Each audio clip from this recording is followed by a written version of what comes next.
Hi friends, welcome back to data with Tamil channel. ஆக்சுவலாக நான் video போட்டு கிட்டத்தட்ட 1 வீக் ஆச்சுன்னு நினைக்கிறேன். சம் டெக்னிக்கல் இஷ்யூஸ் சில வீடியோஸ் வந்து டெலீட் ஆயிடுச்சு அண்ட் கொஞ்சம் பர்சனல் வேலையும் இருந்துச்சு. அதனால ஒரு 1 வீக்கா வந்து போட முடியல. இன்னையிலேருந்து டெய்லி உங்களுக்கு கரெக்டாக வீடியோ வந்துடும். இன்னைய ப்ராபபிலிட்டியில் வந்து இன்னைக்கு 4th டே நினைக்கிறேன். அண்ட் நாளைக்கு வந்து ஒரு ஃபைனல் ப்ராஜெக்ட் இருக்கும். நம்ம ப்ராபபிலிட்டியில் ஒரு நீங்கள் லிங்க்டின்ல போடுற மாதிரி ஒரு நல்ல ப்ராஜெக்ட் நாளைக்கு நான் எடுத்துட்டு வரேன்.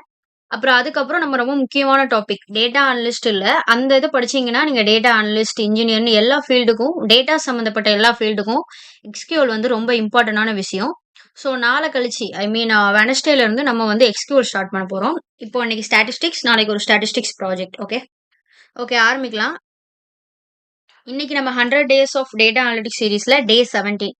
இதுவரைக்கும் பார்த்ததெல்லாம் உங்களுக்கு ஞாபகம் இருக்கும்னு நினைக்கிறேன். Like mean, median, mode, variance and standard deviation பார்த்தோம். அப்புறம் ப்ராபபிலிட்டி பார்த்தோம். இந்த 3 டாபிக்குமே ஸ்டாட்டிஸ்டிக்ஸ்ல ரொம்ப ஒரு முக்கியமான டாபிக்ஸ். ஆனா இன்னைக்கு நம்ம பார்க்க போற டாபிக் என்ன அப்படின்னா கோரிலேஷன். கோரிலேஷன் அப்படின்னு என்னன்னு கேட்டீங்கன்னா, டேட்டா அனலிட்டிக்ஸ்ல இப்போ நீங்க இன்டர்வியூல மேக்ஸிமம் கேட்பாங்க. மீன் கோரிலேஷன்னா என்ன அப்படிங்கிற மாதிரி கேட்பாங்க. மிஷின் லேர்னிங்ல, பிசினஸ் அனலிட்டிக்ஸ்ல அண்ட் டேட்டா சயின்ஸ்லலாம் இதை வந்து யூஸ் பண்ணுவாங்க. ஓகேவா? அதனால இந்த டாபிக்க நீங்க நல்லா புரிஞ்சுக்கிட்டீங்கன்னா, உங்களுக்கு வந்து அனலைஸ் பண்றதுக்கு ரொம்ப ஈஸியா இருக்கும். ஓகேவா? இது ஒரு பெரிய ஸ்டெப் எடுத்து வச்சுட்ட மாரி. ஓகே. இந்த வீடியோ முடியும்போது கோரிலேஷன்னா என்ன? And positive correlation, negative correlation, no correlation கூட இருக்கு. ஓகேவா? எக்ஸெல்ல எப்படி இத கால்குலேட் பண்றது? டேட்டா அனலிட்டிக்ஸ்ல எப்படி யூஸ் பண்றாங்க? இது எல்லாமே உங்களுக்கு கிளியர் ஆயிரும். ஓகே. அதனால வீடியோ வந்து ஸ்கிப் பண்ணாம ஃபுல்லா பாருங்க. ஒரு நிமிஷம். ஓகே. ஃபர்ஸ்ட் கோரிலேஷன்னா என்னன்னு பார்த்தீங்கன்னா, 2 வேரியபிள்ஸ்க்கு நடுவுல இருக்கிற ரிலேஷன்ஷிப்ப வந்து நம்ம அண்டர்ஸ்டாண்ட் பண்ணிக்கிறது. அதாவது உங்களுக்கு எப்படி சொல்றது நானு? ஒரு எக்ஸாம்பிளோட நான் உங்களுக்கு சொல்றேன். வெயிட் பண்ணுங்க.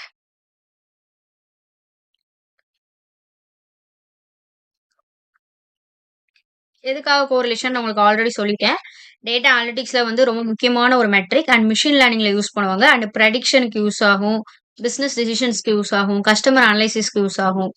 ஓகே. கோரிலேஷன்னா என்ன அப்படின்னா, ஒரு டேட்டா வந்து மாறும்போது, அத பொறுத்து நம்ம எப்படி இன்னொரு டேட்டா மாறுது அப்படிங்கிறத அளவிடுறது தான் வந்து கோரிலேஷன்.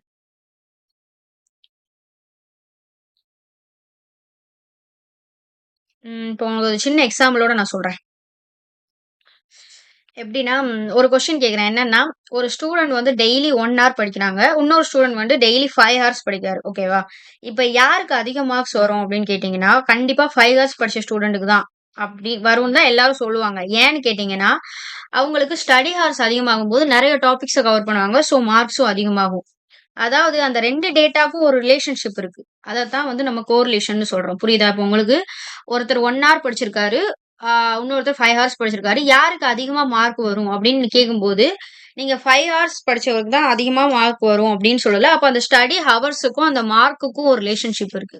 ஸ்டடி ஹார்ஸ பொறுத்து நம்ம அந்த மார்க் வந்து இவ்வளோ வரும் அப்படின்னு சொல்றோம்ல. அதுதான் வந்து அந்த ரிலேஷன்ஷிப். ஓகேவா? அதத்தான் நம்ம வந்து கோரிலேஷன் அப்படின்னு சொல்றோம். இன்னொரு எக்ஸாம்பிள் சொல்றேன். ஒரு கம்பெனி வந்து ஒரு ஆடுக்காக வந்து இது பண்றாங்க. உங்கள தான் கூப்பிடுறாங்கன்னு வச்சுக்கோங்க. நீங்க ஒரு ஆட் டிசைனர்ன்னு வச்சுக்கோங்க. அவங்களோட ஆடோட பட்ஜெட் என்ன? அட்வர்டைஸ் பண்றதுக்கு பட்ஜெட் என்னன்னா 10,000. ஓகேவா? அண்ட் சேல்ஸ் வந்து ஒரு 1,00,000ன்னு வச்சுக்கோங்க. ஓகேவா? 1,00,000 அண்ட் அட்வர்டைசிங் பட்ஜெட் ஆ மன் 1,00,000 2 பேர் இருக்காங்க. ஃபர்ஸ்ட் உங்கள ஒருத்தர் கூப்பிடுறாரு. உங்க ஃப்ரெண்ட ஒருத்தர் கூப்பிடுறாருன்னு வச்சுக்கோங்க.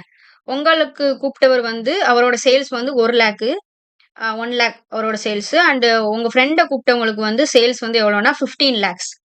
அப்போ உங்களோட பட்ஜெட் வந்து 10,000 ஆடுக்கான பட்ஜெட். அவங்களோட ஆடுக்கான பட்ஜெட் வந்து 1,00,000. இங்க என்ன நடக்குது அப்படின்னு பார்த்தீங்கன்னா, அட்வர்டைசிங்கோட பட்ஜெட் அதிகமாகுது. சேல்ஸும் அதிகமாகுது. இதுதான் கோரிலேஷன். அதாவது இப்போ உங்ககிட்ட குடுத்தவரோட சேல்ஸ் வந்து 1,00,000 தான். ஸோ, அதுல அவரு உங்களுக்கு 10,000 குடுக்காரு ஆடு. ஐ மீன் அவங்க 1,00,000த்துல 10,000ன்னா எவ்வளோ பெர்சன்டேஜ் பார்த்தீங்கன்னா, 10%. அதுல உங்களுக்கு 10% ஆஃப் அமௌண்ட்ட பட்ஜெட்டா குடுக்காரு. ஸோ, உங்களுக்கு 10,000 வரதுக்கான காரணம் என்னன்னு கேட்டீங்கன்னா, அவரால 1,00,000 தான் சேல்ஸ் பண்ண முடியுது. ஸோ, அவரால 10,000 தான் குடுக்க முடியும். அந்த நடுவுல இருக்குல்ல, அந்த ரிலேஷன் தான் கோரிலேஷன்.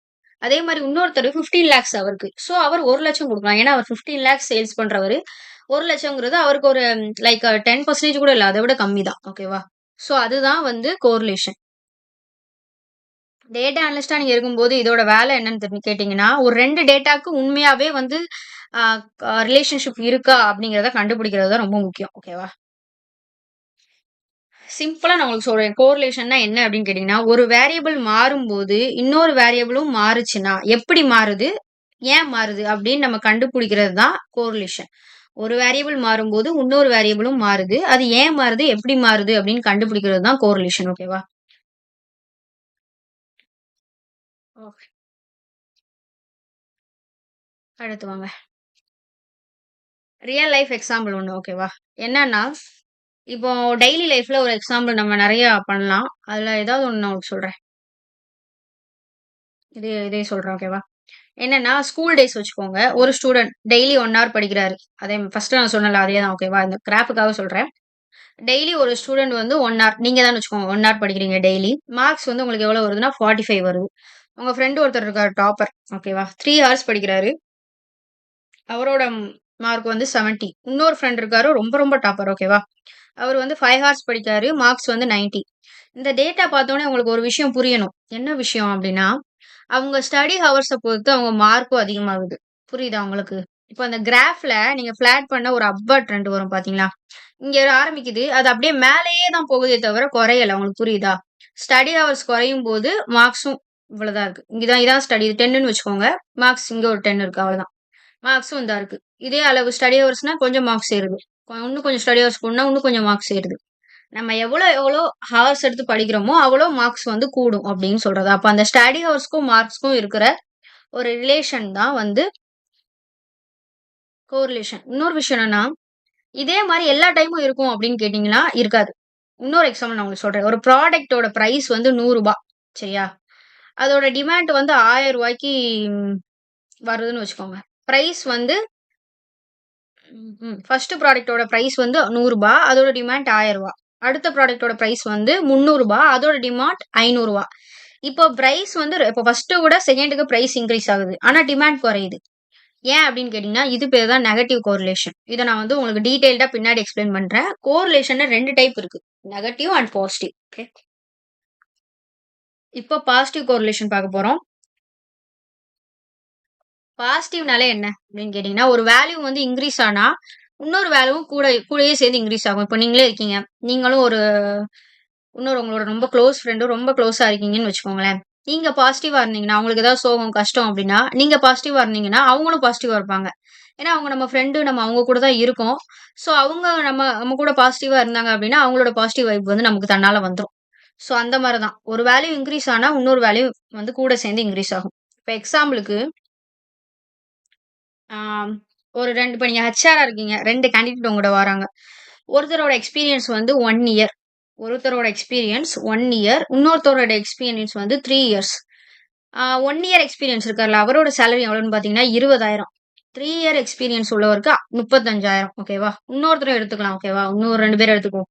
இன்னொருத்தருக்கு எக்ஸ்பீரியன்ஸ் 5 இயர்ஸ் அவருக்கு வந்து 60,000 சேலரி. இன்னொருத்தருக்கு 10 இயர்ஸ் எக்ஸ்பீரியன்ஸ் அவருக்கு வந்து 1,20,000 சேலரின்னு வச்சுக்கோங்க. இப்ப இங்க என்ன நடக்குது? எக்ஸ்பீரியன்ஸ் இன்கிரீஸ் ஆக ஆக சேலரியும் இன்கிரீஸ் ஆகுது. இதத்தான் நம்ம பாசிட்டிவ் ரிலேஷன், கோரிலேஷன்னு சொல்றோம். சேலரி இன்கிரீஸ் ஆகுது. ஸோ எக்ஸ்பீரியன்ஸும் இன்கிரீஸ் ஆகுது. புரியுதா? உங்களுக்கு எக்ஸ்பீரியன்ஸ் இன்கிரீஸ் ஆக ஆக சேலரியும் இன்கிரீஸ் ஆகுது. 2மே இன்கிரீஸ் ஆகுது அப்படின்னா, அதுதான் வந்து பாசிட்டிவ் கோரிலேஷன். ஓகேவா? ம். நான் உங்கட்ட ஒரு கேள்வி கேட்கிறேன். ஓகேவா? இப்ப நான் பாசிட்டிவ் கோரிலேஷன்னா என்னன்னு சொல்ட்டேன். உங்கட்ட நான் ஒரு கேள்வி கேட்கிறேன். என்ன கேட்கிறேன் அப்படின்னா, ஒரு எக்ஸாம்பிள் சொல்றேன். Ice cream sales summer season. ஓகேவா? இந்த 2 வேர்ட ஞாபகம் வச்சுக்கோங்க. Ice cream sales summer season. Ice cream sales வந்து அதிகமா இருக்கும் சம்மர் சீசன்ல. ஓகேவா? அண்ட் டெம்பரேச்சர் கூட அதிகமா இருக்கும். இது ஐஸ்கிரீமோட சேல்ஸும் அதிகமா இருக்கும். டெம்பரேச்சரும் அதிகமா இருக்கும். இது பாசிட்டிவ் கோரிலேஷனா அல்லது நெகட்டிவ் கோரிலேஷனா? இதுக்கு வந்து கமெண்ட்ல நீங்க ஆன்சர் சொல்லிருங்க. ஓகேவா?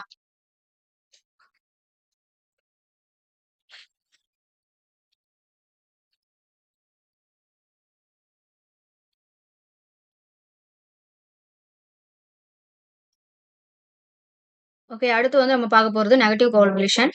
பாசிட்டிவ் வந்து பார்த்துட்டீங்க. பாசிட்டிவ் வந்து மேக்ஸிமம் ஈஸியா எல்லாருக்கும் புரிஞ்சிரும். ஓகேவா? ஸோ இப்ப நெகட்டிவ்னா என்னன்னு பார்ப்போம். நெகட்டிவ்னா ஒண்ணும் இல்ல. ஒரு வேல்யூ வந்து கூடும். ஒரு வேல்யூ கூடிக்கிட்டே இருக்கும்போது, இன்னொரு வேல்யூ வந்து குறைய ஆரம்பிக்கும்.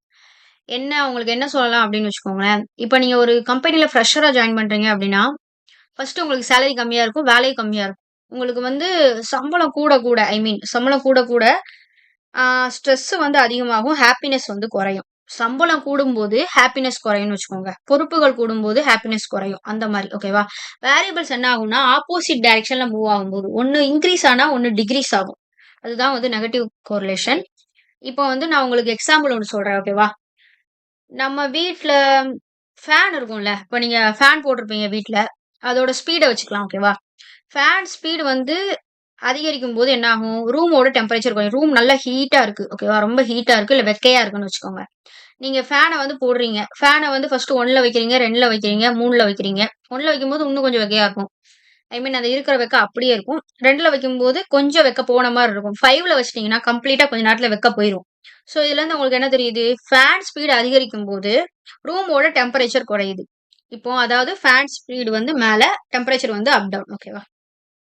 இதுதான் வந்து நெகட்டிவ் கோரிலேஷன். வேற என்ன சொல்லலாம் உங்களுக்கு? இந்த கிராஃப் எக்ஸ்பிளைன் பண்ணணும்ல, வெயிட் பண்ணுங்க. 2 ஓகேவா? Price versus demand. என்ன அப்டின்னா, அம்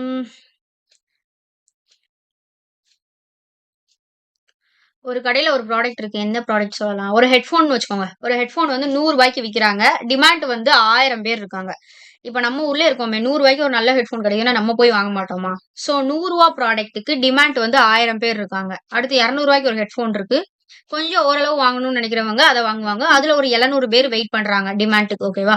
அடுத்து ரூ. 300 ஹெட்ஃபோனுக்கு ஒரு 400 பேர் வெயிட் பண்றாங்க. உங்களுக்கு இதுலருந்து என்ன அப்சர்வ் பண்றீங்கன்னு கேட்டீங்கன்னா, பிரைஸ் அதிகமாகும்போது டிமாண்ட் குறையுது. இதுதான் நெகட்டிவ் கோரிலேஷன். அது நமக்கே தெரியும்ல. இப்போ மேக்ஸிமம் நம்பர் ஆஃப் பீப்பிள்ஸ் வந்து ஹெட்ஃபோனுக்குலாம் இவ்வளோ செலவழிக்கணுமான்னு தான் ஈவன் நான் கூட அப்படிதான் நினைப்பேன். ஸோ ரூ. 100 ரூ.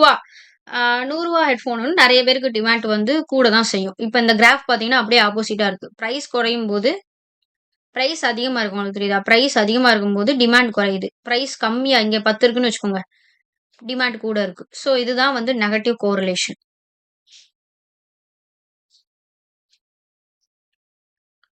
இப்ப இதுலயும் நான் உங்களுக்கு ஒரு கொஸ்டின் கேட்கிறேன். என்ன அப்டின்னா, Netflix சப்ஸ்கிரிப்ஷன் வந்து பிரைஸ இன்கிரீஸ் பண்ணிட்டாங்கன்னு வச்சுக்கோங்க. இப்போதைக்கு ஐ திங்க் 199 நெனைக்கிறேன். 119 ஆர் 9 ஆர் 49ன்னு தெர்ல. அதோட பிரைஸ வந்து இன்கிரீஸ் பண்ணிட்டாங்க அப்டின்னா, சப்ஸ்கிரைபர்ஸ் வந்து அதிகமாவாங்களா? குறைவாங்களா? இதுக்கான ஆன்சர் என்ன அப்டின்னு சொல்ட்டு நீங்க சொல்லுங்க. இதுல வந்து உங்களுக்கு ஆன்சர் தெரிஞ்சிருக்கும். பிரைஸ் இன்கிரீஸ் பண்ணாங்கன்னா, சப்ஸ்கிரைபர் வந்து ஆவாங்களா? குறைவாங்களா? அப்படிங்கிறத கமெண்ட்ல சொல்லுங்க. ஓகேவா? அடுத்து பார்ப்போம். இது நோ கோரிலேஷன். இது என்ன அப்படின்னா, பாசிட்டிவும் இல்லப்பா, நெகட்டிவும் இல்ல. கோரிலேஷன் ஒண்ணு கிடையவே செய்யாது அப்படிங்கிற மாரி. என்னன்னா, இது என்ன பண்ணலாம்? இதுதான் வந்து நம்ம அதிகமா கன்ஃப்யூஸ் ஆகுற இடம் மாரி இருக்கும். ஒரு டேட்டா இன்கிரீஸ் ஆனாலும், இன்னொரு டேட்டா இன்கிரீஸும் ஆகாது, டிக்ரீஸும் ஆகாது. அதுக்கும் இதுக்கும் எந்த சம்மந்தமும் இருக்காது. உங்களுக்கு புரியுதா? அந்த டேட்டால வந்து அதுக்கும் இதுக்கும் ஏதாவது பாசிட்டிவ் வழியிலயோ, நெகட்டிவ் வழியிலயோ ஏதாவது ஒரு சம்மந்தம் இருக்கும். ஆனா நோ கோரிலேஷன்ல எப்படி தெரியுமா? நோ கோரிலேஷன்ல என்னன்னா, ஆ நீங்க ஒரு டேட்டா வச்சிருப்பீங்க. 2 டேட்டா வச்சிருப்பீங்க. அதுக்கு வந்து இந்த டேட்டாக்கும், அந்த டேட்டாக்கும் கொஞ்சம் கூட சம்மந்தமே இருக்காது. ஸோ அதுதான் வந்து நோ கோரிலேஷன். இப்ப எக்ஸாம்பிளுக்கு இத பாருங்க ஓகேவா? ஷூ சைஸும், எக்ஸாம் மார்க்ஸும். ஷூ சைஸுக்கும், எக்ஸாம் மார்க்ஸ்க்கும் ஏதாவது சம்மந்தம் இருக்கா? இப்ப நீங்க ஷூ பெருசா போட்டீங்கன்னா, உங்களுக்கு 100 மார்க் போடுவாங்க. அப்படின்லாம் எதுவும் கிடையாது. ஸோ அதுக்கும் இதுக்கும் எந்த சம்மந்தமும் கிடையாது. ஷூ சைஸ் 6ஆ இருக்கும்போது, மார்க்ஸ் வந்து 90யா இருக்கும். நான் சும்மா இதுக்காக சொல்றேன். ஷூ சைஸ் 9ஆ இருக்கும்போது, மார்க்ஸ் வந்து ஒரு 45 இருக்குன்னு வச்சுக்கோங்க. அந்த மாரி இருக்கும்போது, ஸோ அந்த ஷூ சைஸுக்கும், மார்க்ஸ்க்கும் நம்மகிட்ட எந்த சம்மந்தமும் இல்ல. இததான் வந்து நம்ம நோ கோரிலேஷன்னு சொல்றோம். உங்களுக்கு பார்த்தாலே தெரியும்ல. இந்த டாபிக்கும், அந்த டாபிக்கும் எந்த சம்மந்தமும் இல்ல அப்படின்னு சொல்லிட்டு. அதான். ம்.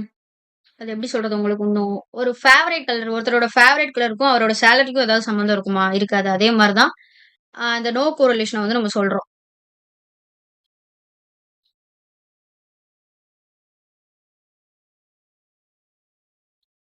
ஓகேவா? ஒரு டேட்டா அனலிஸ்ட்டா நம்ம வேலை பார்த்தோம் அப்படின்னா, எல்லா டேட்டாக்கும் கோரிலேஷன் கண்டிப்பா இருக்கும் அப்படின்னு நீங்க நினைக்கவே கூடாது. ஏன்னா, சில டேட்டாஸ்க்கு வந்து அதுக்கும் இதுக்கும் சம்மந்தமே இல்லாம கூட இருக்கும். ஸோ, அத ஐடென்டிஃபை பண்றதும் நம்ம வேலை தான். ஓகேவா? அடுத்து கோரிலேஷனுக்கும் சில வேல்யூஸ் இருக்கு. இது வந்து கண்டிப்பா ஒரு இன்டர்வியூ கொஸ்டினா வந்து கேட்க வாய்ப்பு இருக்கு. என்ன அப்படின்னா, -1ல இருந்து +1 வரைக்கும் இருக்கும். இந்த நம்பர வந்து நல்லா நனவுல வச்சுக்கோங்க. ஓகேவா? அதாவது -1ன்னா ஒண்ணும் இல்ல. Strong negative. கம்ப்ளீட்டா நெகட்டிவா இருக்கும். ஓகேவா? ஆ +1ன்னா ஸ்ட்ராங் பாசிட்டிவ். 0ன்னா நோ கோரிலேஷன். இப்ப நம்ம பார்த்த 3 டைப்புக்கும் இதான் வேல்யூஸ். ஓகேவா? நெகட்டிவ்க்கு -1, பாசிட்டிவ்க்கு +1, கோரிலேஷனுக்கு வந்து தொடர்பே கிடையாது அப்படின்னு அர்த்தம். ஓகேவா? ஒரு டேட்டா இன்கிரீஸ் ஆகும்போது இன்னொரு டேட்டாவும் இன்கிரீஸ் ஆகுது அப்படின்னா அதுதான் +1. நான் ஆல்ரெடி சொல்லிட்டேன் பாசிட்டிவ் கோரிலேஷன் அப்படின்னு. ஒரு டேட்டா இன்கிரீஸ் ஆகும்போது இன்னொரு டேட்டா அதே அளவுக்கு டிக்ரீஸ் ஆகுது அப்படின்னா அதுதான் -1. ஓகேவா? அதுதான் நெகட்டிவ் கோரிலேஷன்.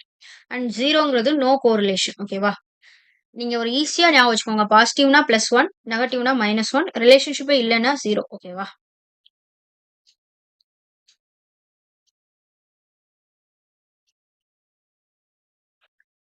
இப்போ ஒரு பிசினஸ் எக்ஸாம்பிள் பார்க்கலாம். ஓகேவா? ம். இப்போ ஒரு சூப்பர் மார்க்கெட் எடுத்துக்கோங்க. ஓகேவா? சூப்பர் மார்க்கெட் எடுத்துக்கோங்க. மேனேஜர் வந்து என்ன கேட்காரு அப்டின்னா, மார்க்கெட்டிங் அதிகமா பண்ணா, லைக் இன்ஸ்டால ஆட் போடுறது, யூடியூப்ல ஆட் போடுறது, இந்த மாரி அதிகமா பண்ணா சேல்ஸ் அதிகமாகுதா? இல்லையா? அப்படின்னு உங்ககிட்ட கேள்வி கேட்குறாங்க அப்டின்னா, நீங்க என்ன பண்ணணும் அப்டின்னா, இந்த 2 காலம்ஸையும் எடுத்துக்கணும். அட்வர்டைசிங்கோட காலம் அண்ட் சேல்ஸ் காலம். இது 2க்குள்ள கோரிலேஷன் நம்ம கால்குலேட் பண்ணும்போது ஓகேவா? அட்வர்டைசிங்க்கு நம்ம ஒரு 10,000 செலவு பண்றோம் அப்டின்னா, சேல்ஸ் எவ்வளோ ஆகுது? இப்ப இன்ஸ்டால ஒரு 10,000 செலவு பண்ணி ஒரு 5, 6 வீடியோ ஆட் வந்து போடுறீங்க. போடும்போது அந்த 5 வீடியோ ஆட்ஸ்லேருந்து ஒரு 500 கஸ்டமர்ஸ் கிடைக்கிறாங்க, இல்ல 100 கஸ்டமர்ஸ் கிடைக்கிறாங்க அப்டின்னா, நீங்க செலவு பண்ண அட்வர்டைசிங் ரூ. 10,000 சேல்ஸ் பண்ணி ஒரு 30,000 40,000 எடுத்துட்டீங்க அப்டின்னா, சேல்ஸ் நல்லா போகுது அப்டின்னு அர்த்தம். உங்களுக்கு புரியுதா? அப்ப அந்த கோரிலேஷன் வந்து நமக்கு இருக்குல்ல. அட்வர்டைசிங்க்கும் அந்த சேல்ஸுக்கும் வந்து கொஞ்சம் சம்மந்தம் இருக்கு. ஃபர்ஸ்ட்டு ஒரு 10,000 அட்வர்டைஸ் பண்ணும்போது, நமக்கு வந்து சேல்ஸ் ஒரு 2,00,000 வருதுன்னு வச்சுக்கோங்க. நல்ல லாபம் தானே! அதே மாரி அப்ப அடுத்து நம்ம என்ன பண்ணுவோம்? சரி இந்த வட்டம் போன வட்டம் 10,000 போட்டோம். 2,00,000 சேல்ஸ் வந்துச்சு. அப்ப இந்த வட்டம் ஒரு 20,000 போடுவோம். எவ்வளோ வருதுன்னு பார்க்கலாம்ன்னு சொல்லிட்டு பார்த்தா, ஒரு 3,00,000 வரும். அடுத்து ஒரு 50,000 போடுவாங்க. அடுத்து ஒரு 8,00,000 9,00,000 வரும். இங்க தான் வந்து அட்வர்டைசிங்கோட அமௌண்ட் இன்கிரீஸ் ஆகும்போது, சேல்ஸும் இன்கிரீஸ் ஆகும். இது வந்து ஸ்ட்ராங்கான ஒரு பாசிட்டிவ் கோரிலேஷன். ஓகேவா? அடுத்து இது அப்படியே நீங்க ஆப்போசிட்டா எடுத்துக்கோங்க. Price, demand. அதாவது பிரைஸ் இன்கிரீஸ் ஆனுச்சுன்னா, டிமாண்ட் குறைஞ்சுக்கிட்டே போகும். கம்பெனி என்ன டிசைட் பண்ணும் அப்பன்னா, பிரைஸ வந்து நம்ம குறைச்சுக்கலாம் அப்படின்னு நினைக்கும்போது, இந்த மாரி பிரைஸ் அதிகமாகுது. அதனால தான் வந்து இப்ப ரூ. 100 ஹெட்ஃபோன் விட்டா நெறைய பேர் வாங்குறாங்க. ரூ. 400 ஹெட்ஃபோன் வித்தா நெறைய பேர் வாங்க மாட்டேங்கிறாங்க அப்படின்னு நம்ம சொல்லும்போது, ஸோ அங்க பிரச்சனையா இருக்கிறது என்னது? பிரைஸ். ஸோ இந்த மாரி முடிவெடுக்கிறதுக்கு தான் வந்து இந்த கோரிலேஷன் வந்து நம்ம யூஸ் பண்ணிக்கலாம். ஓகேவா? ஓகே. ம். இப்போ வந்து ஒரு டேட்டா அனலிஸ்ட்ல வந்து ஆஃபீஸ்க்கு போய் என்ன பண்ணுவாங்க அப்டின்னா, கோரிலேஷன் மட்டும் கால்குலேட் பண்ணி வீட்டுக்கு வர மாட்டாரு. அத வச்சு டெசிஷனும் எடுக்கணும். ஓகேவா? ஆ எங்கெங்கலாம் யூஸ் பண்ணுவாங்க அப்டின்னா, விசிட் வெர்சஸ் வெப்சைட்டுக்கு வந்து இப்ப நீங்க உங்க கம்பெனிக்கு ஒரு வெப்சைட் வச்சிருப்பீங்க. அத நெறைய பேர் வந்து பார்ப்பாங்க. ஆனா உள்ள வந்து ஆர்டர் போட்டுருக்க மாட்டாங்க, போயிருப்பாங்க. ஸோ இவ்ளோ விசிட்ஸ் வருது. ஆனா ஏன் ரெவென்யூ வரல அப்டின்னு பார்ப்பாங்க. அதுக்கும் இதுக்கும் என்ன ரிலேஷன் இருக்குன்னு பார்ப்பாங்க. And weather versus sales. நான் சொன்னேனே சம்மர் சீசன்ல வந்து ஐஸ்கிரீமோட சேல்ஸ் இன்கிரீஸ் ஆகும் அந்த மாரி. ஓகேவா? அடுத்து Netflix இன்ஜின். நம்ம வந்து ஒரு படம் பார்க்குறோம் அப்டின்னா, அந்த படத்துக்கு சம்மந்தப்பட்ட படங்களே அவங்க வந்து ரெக்கமெண்ட் பண்ணாங்கன்னா, நெறைய பேர் Netflix அதிகமா பார்ப்பாங்க. ஸோ அதுதான் Netflix இன்ஜின். ஓகேவா? எக்ஸெல் பிராக்டிகல்ல நம்ம எப்படி பண்ணுவோம்னு பார்த்துக்கோங்க. ஓகேவா? நான் அதையும் சொல்றேன். வெயிட் பண்ணுங்க. இதுவரைக்கும் நம்ம கோரிலேஷன் கான்செப்ட்ட வந்து தெளிவா வந்து புரிஞ்சுக்கிட்டோம். ஆனா ஒரு டேட்டா அனலிஸ்ட்க்கு நம்ம தியரி மட்டும் வச்சு போ முடியாது. ஸோ எக்ஸெல்ல எப்படி கால்குலேட் பண்ணணும் அப்படிங்கிறதையும் தெரிஞ்சுக்கணும்ல. அதுக்கு தான் வந்து கோரல் ஃபார்முலா. கோரிலேஷன அந்த ஏடிஐஓஎன மட்டும் எடுத்துருங்க. ஓகேவா? இதான் அதோட ஃபார்முலா. அத நான் எப்படின்னு சொல்றேன். வெயிட் பண்ணுங்க.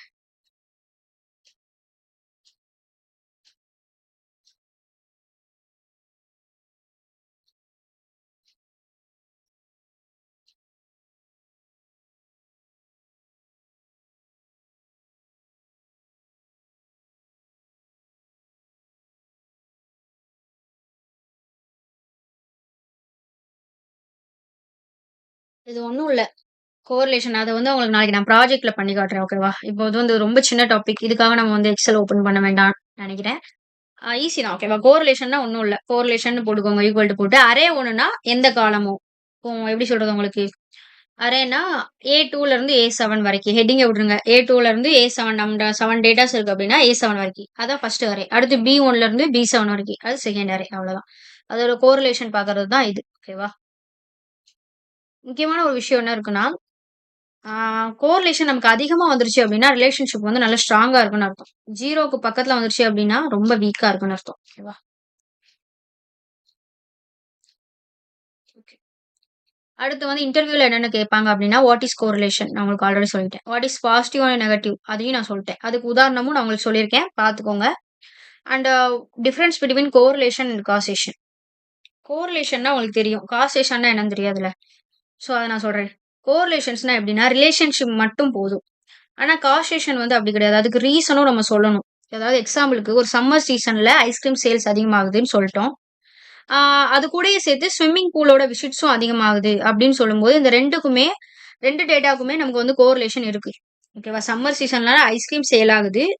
ஸ்விம்மிங் பூலுக்கு வர்றவங்களோட எண்ணிக்கையும் அதிகமாகுது அப்படின்னு சொன்னோம்னா, 2க்குமே 3க்குமே ஐ திங்க் எனக்கு வந்து அந்த சம்மர் சீசனோட ஐஸ்கிரீம்க்கும் வந்து ரிலேஷன்ஷிப் இருக்கு. ஸ்விம்மிங் பூலுக்கும் ரிலேஷன்ஷிப் இருக்கு. ஆனா ஐஸ்கிரீம் சேல்ஸ் அதிகமானதால பீப்பிள்ஸ் வந்து ஸ்விம்மிங்க்கு போறாங்களா? இல்ல சம்மர் வந்ததால போறாங்களா? அப்படின்னு நமக்கு வந்து ஒரு இது வரும்ல. ஆக்சுவலா எல்லாருக்கும் தெரியும் சம்மர் வந்ததால அப்படின்னு. ஏன்னா 2மே இன்கிரீஸ் ஆகுதுல்ல. அதனால கோரிலேஷன் இருந்தா காசு இருக்கணுங்கிற அவசியம் இல்ல. ஓகேவா? இன்கிரீஸ் ஆகுது அவ்வளவுதான். இது வந்து இதுக்கு தான் அப்படின்னு நம்ம கன்ஃப்யூஸ் பண்ணிக்க வேண்டிய அவசியம் இல்ல. ஓகேவா? இந்த ஆன்ஸர் சொன்னீங்கன்னா வந்து கரெக்ட்டா உங்களுக்கு இதாகும். ஓகேவா? ரீசன சொல்றது தான் காசேஷன். ஓகேவா? அப்புறம் இன்னைக்கு கீ டேக் அவேஸ் என்னன்னு பார்த்தீங்கன்னா, வேரியபிள்ஸ்னா உங்களுக்கு தெரியும். 2 வேரியபிள் லைக் A2ல ஒண்ணு இருக்கு, B2ல ஒண்ணு இருக்கு. அவ்வளவுதான்.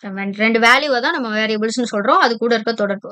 பாசிட்டிவ்னா positive correlation and negative correlations அதோட அப்ளிகேஷன்ஸ் பார்த்துட்டோம். நெக்ஸ்ட் உங்களுக்கு ஒரு அசைன்மென்ட் இருக்கு.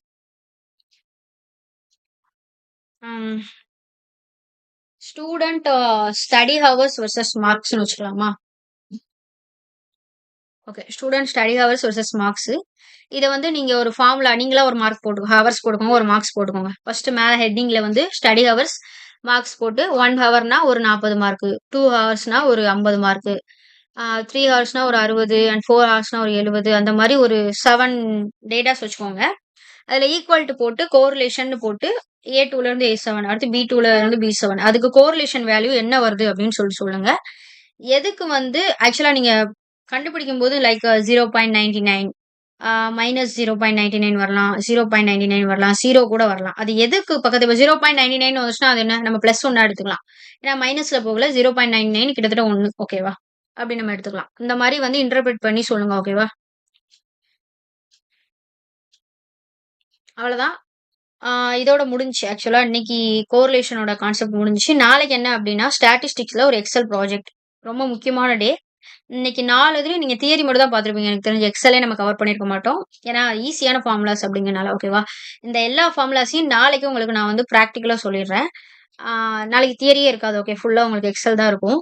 ஆ அந்த ஒரே எக்ஸல் ப்ராஜெக்ட்ல நம்ம என்னென்ன அப்ளை பண்ண போறோம் அப்படின்னு கேட்டீங்கன்னா, மீனு, median, mode, variance, standard deviation, possibility probability, correlation இது எல்லாத்தையும் கால்குலேட் பண்ணி ஒரு அழகான டேஷ்போர்டும் நம்ம கிரியேட் பண்ணலாம். இதுவா சின்ன ஒரு டேஷ்போர்ட். அந்த ப்ராஜெக்ட்ட வந்து நீங்க என் கூடயே சேர்ந்து பண்ணிட்டு நல்லா புரிஞ்சுகிட்டு இந்த ப்ராஜெக்ட்ட நீங்க லிங்க்டின்ல கூட அப்லோட் பண்ணி வச்சுக்கலாம். நெறைய பேர வந்து இது இம்ப்ரெஸ் பண்ணும். ஓகேவா? And okay. வீடியோ புடிச்சிருந்தா வந்து கண்டிப்பா ஒரு லைக் பண்ணுங்க. அண்ட் இந்த சீரிஸ் வந்து உங்களுக்கு யூஸ்ஃபுல்லா இருக்கும்னு நெனச்சீங்கன்னா, உங்க ஃப்ரெண்ட்ஸ்க்கும் ஷேர் பண்ணுங்க. சேனலுக்கு யாராவது புதுசா வந்து இந்த மாரி பார்த்துட்டு இருந்தீங்க அப்டின்னா, இப்பவே சப்ஸ்கிரைப் பண்ணிக்கோங்க. நீங்க டேட்டா அனலிஸ்ட் ஆகுறதுக்கு இந்த சேனல் ரொம்ப ஹெல்ப்ஃபுல்லா இருக்கும். ஓகேவா? Thank you. நெக்ஸ்ட் வீடியோல நம்ம சந்திக்கலாம்.